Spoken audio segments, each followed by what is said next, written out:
Kenaikan harga bahan bakar seringkali dimanfaatkan sebagai argumen untuk pengurangan subsidi.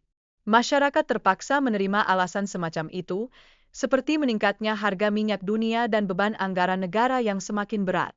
Indonesia pernah menjadi anggota OPEC, namun keluar pada tahun 2008 akibat penurunan produksi.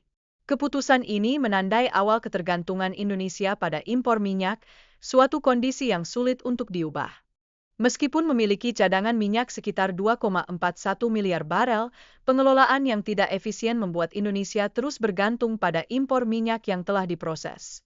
Hal ini mengangkat pertanyaan serius mengenai efektivitas pemanfaatan sumber daya yang ada. Harga bahan bakar di negara-negara penghasil minyak seperti Venezuela dan Arab Saudi jauh lebih rendah dibandingkan dengan di Indonesia. Hal ini sebagian besar disebabkan oleh subsidi pemerintah yang besar untuk masyarakat di negara-negara tersebut. Pertamina, sebagai perusahaan milik negara, seringkali terjerat dalam isu-isu korupsi serta ketidakefisienan dalam pengelolaan minyak.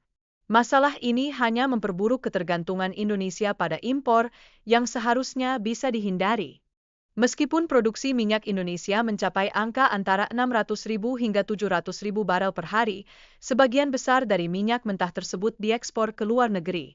Ini mencerminkan adanya manajemen yang kurang optimal dalam memenuhi kebutuhan domestik. Kilang-kilang minyak yang ada di Indonesia kini sudah tua dan kapasitasnya tidak mencukupi untuk memenuhi kebutuhan dalam negeri. Oleh karena itu, impor menjadi solusi sementara yang menggantung pada kondisi yang tidak ideal.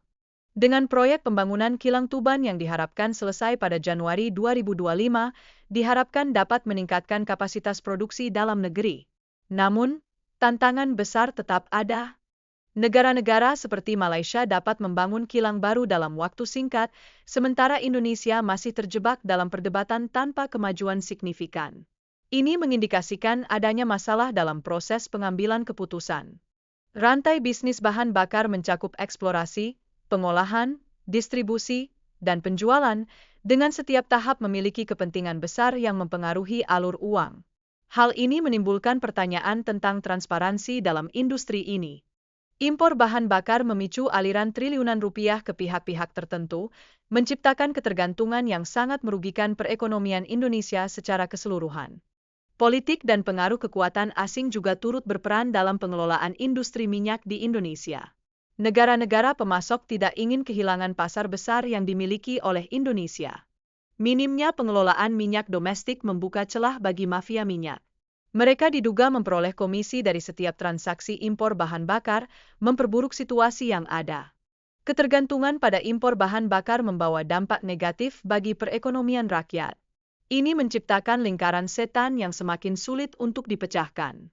Sebagai negara penghasil minyak, Indonesia seharusnya bisa mencapai kemandirian energi. Namun, keadaan saat ini menunjukkan ketidakmampuan untuk memenuhi kebutuhan energi dalam negeri. Ada skenario di balik layar yang memelihara ketergantungan pada impor. Sistem yang tidak adil ini tampaknya lebih menguntungkan segelintir individu dan menempatkan rakyat Indonesia dalam posisi yang tidak berdaya.